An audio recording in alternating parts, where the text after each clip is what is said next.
Assalamualaikum warahmatullahi wabarakatuh. Perkenalkan, saya Ariza Salsabila. Dan saya Umi Hanifah. Kami dari KKN IAIN Langsa. Dan di sini kami akan mewawancarai seorang narasumber yang sangat luar biasa. Boleh diperkenalkan Pak dengan Bapak siapa? Ya, nama saya M. Nur Haji. Jabatan saya Kadus di Dusun Kayu Raja di Desa Gajah Mentah. Baiklah Pak, langsung saja ke pertanyaan pertama. Bisa Bapak jelaskan sedikit tentang sejarah dari terbentuknya Gajah Mentah ini sendiri Pak? Oh, begitu ya. Menurut yang saya tahu, desa ini sudah ada dari tahun 63 kalau nggak salah saya. Nah, jadi masa itu desa ini hilang di lingkungan dalam perkebunan. Nah, dikuasai oleh perkebunan lah kita bilang. Jadi kami masyarakat pada saat itu tinggal di pondok-pondok perusahaan. Tadi di rumah-rumah desa nggak ada. Alhamdulillah pada tahun 2019 ini itulah desanya sudah ada kembali, maka kami langsung kembali ke desa ini. Maka desa ini inilah baru-baru aja kayak gini. Maka fisik-fisiknya enggak seperti desa-desa yang sudah lain yang lain itu. Kalau orang sudah pada aspal entah kayak mana kan, kita masih kayak gini lah kondisinya. Berarti Pak, terbentuknya sendiri itu tahun 63, cuman hilang sempat begitu ya, hilang lalu ya. Kembali lagi di tahun 2019. Iya, 2019 sampai sekarang Itu berarti harus melewati persengketaan oh iya, dulu Pak ya? Pertempuran yang sangat lama itu. Sekitar berapa lama itu Pak bisa merebut kembali desa ini Pak? Itulah dari tahun 2010 ya, 2010 sampai 2000 sekarang ini udah berhasil 2019, sudah 10 tahun lah lebih kurang dalam apa namanya perjalanan ini, kita bilang kayak peperangan lah. Sehingga berhasil lah ini. Berarti Pak 2019 itu memang benar-benar membentuk kembali desa ini dari awal lagi Pak? Iya, dari awal lagi, cuma tidak pada tempat yang semula tempatnya di emplasmen sana yang dekat di pondok-pondok sana, itulah yang saya tahu desanya di situ dulu. Nah, karena waktu saya masuk bekerja di situ ada kepala desanya di situ, ada tuhaputnya segala macamnya, anggota-anggota aparaturnya kan di situ semua. Tapi setelah apa namanya desa ini komplit sama masyarakat desa ini, ya kami pada pengungsi semua. Nah, pada tahun 2019 desa ini dikembalikan. Di sini di apa namanya 50 hektar. Nah, tempat administrasi masyarakat 50 hektar. Maka 2019 dulu kami kembali kemari. Tidak pada tempat yang semula sana. Kemari dialokasikannya. Berarti Pak dari 1963 terbentuk terus hilang. 2019 kembali lagi. Ya. Itu berarti luasnya sendiri Pak, luas teritorial desa ini semakin mengecil ya berarti ya Pak? Iya, kalau kita nengok di papan informasi di kecamatan, kalau nggak salah saya 3.800. Nah, cuma sementara ini yang udah dikembalikan 50 hektar. Cuma penuntutan kami di masyarakat tidak banyak. Kami dikembalikan aja 300 hektar. Nah, yang lainnya kayak mana layaknya mungkin nanti ya. Cuma yang sudah kami terima sih cuma 50 ruang administrasi. Oh iya. Berarti untuk yang hektar-hektar yang kurang itu udah belum lah. Yang penting belum ini udah dapat yang ini dulu gitu ya Pak ya. Nanti sudah ada tempat tinggalnya dulu, kita sudah aman, tidak kocar-kacir. Dan sementara ini masih ada warga kita yang belum pada kemari karena mungkin orang itu berpikir kondisinya kayak ini. Ya. Pak, setelah kembali ini Pak, rata-rata di sini mata pencaharian dari penduduk desa itu apa sendiri? Iya, di sini ada kita bilang khususnya petani ya, di gunung ya petani. Kalau melaut ya tidak ada.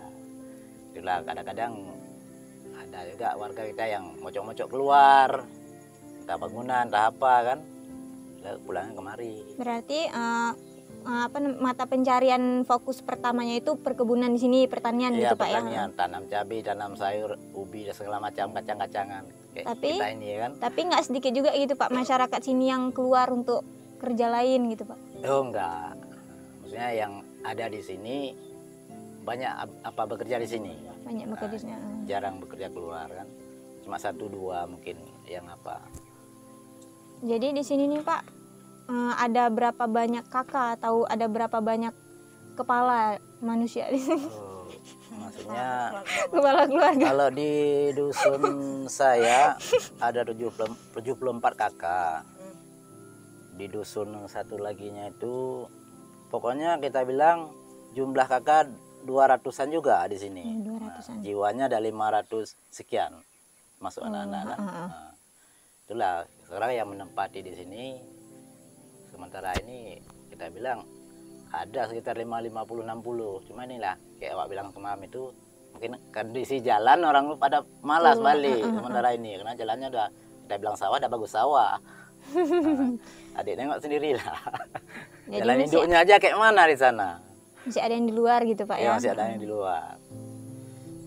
Ini Pak berbicara tentang tadi kan keadaan jumlah sudah Bapak di situ bilang bahwa ada anak-anak di sini. Tapi kan setiap ada anak-anak pasti ada pendidikan di dalamnya Pak. Jadi Pak bagaimana sistem dan cara sekolah sendiri di sini Pak? Cara sekolah sendiri di sini kita bilang itu balai, bisa kita bilang balai serbaguna udah. Pengajian di situ, sekolah di situ, ada musyawarah aparat di situ, udah bilang kan.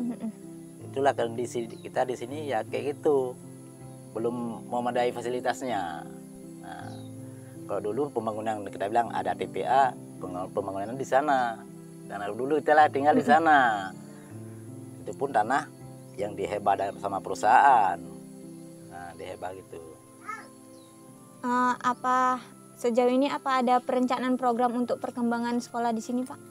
Ya semalam itu waktu rapat ada turun apa namanya dinas ya, dinas rencananya ada mau membangun sekolah atau fasilitas umum yang lainnya supaya anak-anak bisa sekolah kayak mana layak sekolah lain.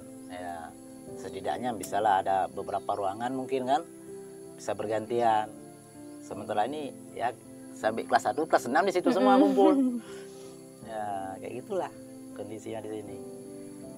Kan kalau ke reformasi sana nggak mungkin, jauh kali.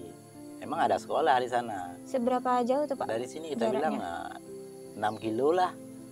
Oh dari sini ke sekolah pusatnya sekitar 6 kilo gitu ya. Sebenarnya pusat desanya di sini, ini induknya. Tapi sekolahnya di sana gitu Pak ya? Karena dulu yang kayak saya bilang ke semalam, dulu waktu kami komplit itu desa kami masih Nombang Ambing, jadi yang di tanah di sana diambil sama apa namanya Ketapang 2. Nah, padahal itu masuk wilayah kami. Setelah desa kami kembali itu lokasinya dicek-cek, oh itu termasuk wilayah kami ya, kami tarik balik. Maka sekolah di sana tetap ada sekolah. Nah, tapi ya induknya ini. Nah, ini induknya. Karena Gajah Mentah desa tertuanya ini induk udah bilangan. Nah, di sana kan lorong. Nah, sini dusun, 2 dusun. Baik Pak, dari terkait kan keadaan desa seperti ini, maksudnya jalannya pun kalau hujan itu sulit ya dilewati. Apakah pernah Pak, maaf agak privasi Pak, apakah pernah dana pemerintah itu benar-benar tersalur kemari Pak? Itulah kalau kita bilang dana pemerintah ada tersalur, cuma itulah kan 2 tahun ini kita keadaan komplit, namanya COVID. Jadi dananya tidak memadai. Nah, cuma berapa persen untuk COVID aja 40% loh nggak salah saya kan. Nah, mungkin tahun depan ini ada lagi mungkin 25% untuk masyarakat.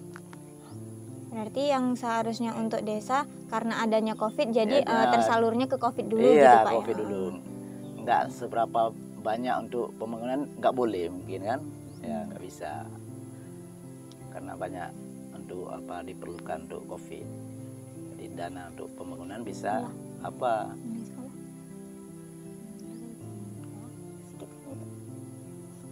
Jadi Pak, kalau kan kemarin kami sempat melihat sendiri gimana kondisi sekolahnya di situ gitu dan memang tidak ada guru di situ gitu Pak kan. Kebetulan gurunya sedang tidak hadir gitu Pak. Jadi gimana nih Pak pendapat Bapak sendiri mengenai sistem guru-guru yang bisa dibilang ada hari-hari tertentu yang mereka tidak bisa hadir gitu, atau ini sampai sekarang aja kabarnya sudah sebulanan lebih gitu atau hampir 2 bulan guru-guru itu tidak datang gitu Pak Ikan?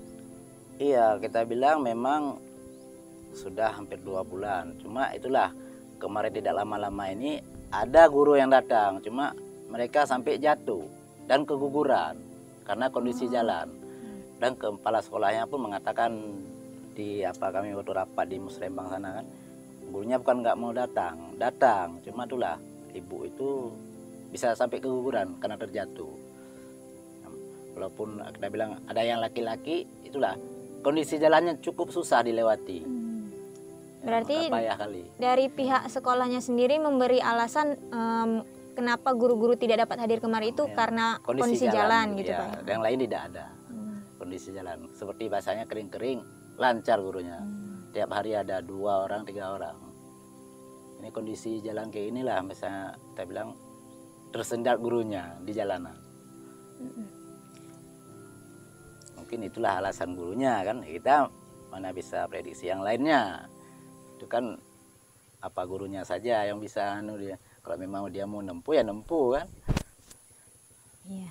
Baik Pak, terkait dari pemerintahan lagi Pak. Iya. Apakah pernah orang utusan dari pemerintah seperti mungkin dinas sosial, BPBD atau BPBD itu mengunjungi langsung Gajah Mentah ini Pak, lokasi Gajah Mentah ini untuk melihat keadaan di sini? Oh, yang itulah baru-baru ini mungkin sudah 2 kali ya kan. Dinas sosial ada yang dari pusat menteri ya, menteri dinas sosial sudah turun. Itulah semalam mungkin hasil apa mereka ini untuk membangunkan itulah fasilitas fisik mungkin. Nah, kalau ke rumah-rumah belum tahu juga kan. Pokoknya fasilitas umum mungkin untuk bisa bersekolah di situ.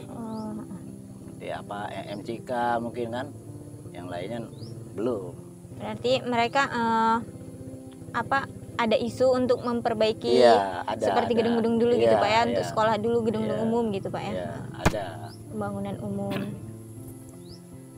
Pak, apakah ada rencana ke depannya terkait dengan pekerjaan? Karena kan sedengarnya kami kemarin sempat mendengar bahwa rencananya ini akan ditanami banyak sayuran agar nanti orang nggak perlu warga sini tidak terlalu banyak bekerja di luar. Iya, kalau kita bilang di sininya memang umumnya kalau bisa masyarakat ya bercocok tanam semua ya kan. Ya memang di gunung. Kalau nggak bercocok tanam ya apalagi mau tanam hutan. Dengan kita masuk membabat hutan ya kan. Kalau bisanya begitu. Memang kita ada juga kelompok tani di sini kan. Ya kami juga itu di sana menanam jahe, cabai, cuma namanya alam, namanya binatang monyet tuh ya nggak bisa kita bendung ya kan. Nah, baru tumbuh segini habis dipretelin sama dia sama monyet, itu nggak bisa kita bendung monyet. Kalau nggak kita 24 jam di situ ya kapan cari makan. Pak tadi kan sempat Bapak bilang ada mengenai memiliki perencanaan program untuk perkembangan sekolah gitu Pak. Jadi sampai saat ini Pak apa nih Pak kendala dalam Bapak merealisasikan program yang sudah direncanakan tadi Pak? Itulah rencananya nih program pembangunan ini mungkin ya itu di tahun 2023. Mungkin kalau sana ini mungkin belum kan karena kondisi jalannya pun payah, agak becek, membawa apa material pun susah. Jangankan bawa alat apa berat itu kosong aja bisa apa bisa jatuh gitu Pak ya. Kalau dibawa material dari sana mungkin cukup dituang di jalan sana aja lah, nggak sampai kemari. Orangnya nyangkut ya. Kami hari itu pernah buka inilah sampai tuang di jalan induk sana tuh banyak kali batu terbuang di sana, nggak sampai kemari. Hitungannya kan termasuk situ juga. Udah yang perlu kita di sini dulu ya, di sini. Tapi terbuang di sana di pondok yang dekat Titi Cakra itu paling dalam tuh, kemarinya lagi simpang 4 itu. Memang nggak sia-sia, cuma itulah yang kita perlukan dulu induk di dalam kan. Sementara nggak bisa, namanya apa pembangunan kebanyakan di akhir tahun musim hujan. Pak ini kan kemarin sempat mendengar isu nih Pak kalau misalnya jalan di sini kan jalan dari sini sampai luar itu kan jalan desa gitu sampai ujung Titi gitu Pak, jalan desa kecamatan. Nah tapi yang kami lihat selama kami berjalan kemari itu banyak yang melintasi itu kendaraan-kendaraan perkebunan seperti traktor atau sejenis itu Pak gitu kan. Itu kan bisa menyebabkan rusaknya jalan juga gitu Pak. Itulah. Apa pihak desa nggak ada seperti bernegosiasi dengan pihak perkebunan gitu? Dulu sudah ada kesepakatan. Ini jalan-jalan kecamatan, jadi sama-sama kita perbaiki. Cuma itulah sampai sekarang ini namanya musim hujan, namanya perusahaan, dia kan untuk mengangkut produksi melalui jalan itu juga. Ya kita masyarakat keluar masuk melalui itu juga. Jadi kayak mana mau kita bilang kan, emang sama-sama perlu. Nah, kalau sekarang kita bilang untuk diperbaiki, dibuat, mungkin itulah kayak awak bilang tadi, nggak bisa. Mau dibawa kemari udah tertuang di sana. Berarti sangat dirugikan. Iya, sangat dirugikan. Baik Pak, untuk pertanyaan terakhir sebelum kita menutup podcast ini, harapan Pak, harapan Bapak ke depannya untuk kemajuan dari desa ini sendiri Pak.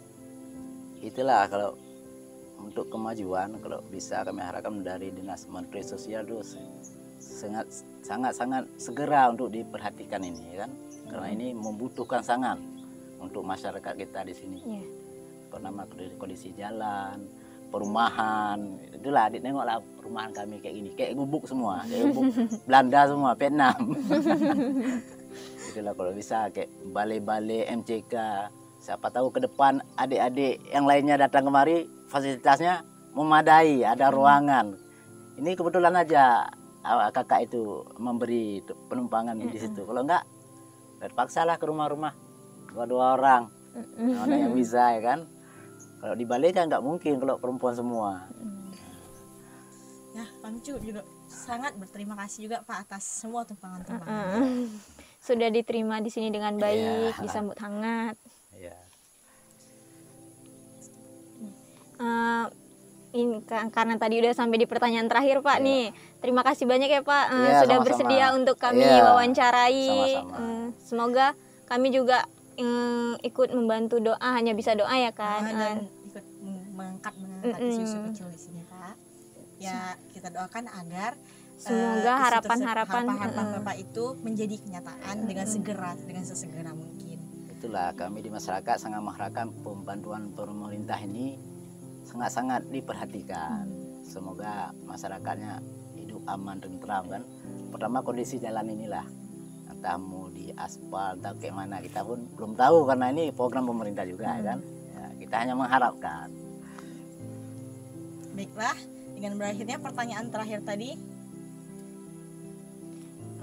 Dengan berakhirnya pertanyaan terakhir tadi, berakhir juga podcast kita hari ini, pembahasan kita hari ini. Semoga bermanfaat. Akhirnya kita tahu mengenai situasi, kondisi, dan harapan-harapan masyarakat di Gajah Mentah ini. Kami akhiri. Wassalamualaikum warahmatullahi wabarakatuh. Sampai jumpa lagi. Waalaikumsalam.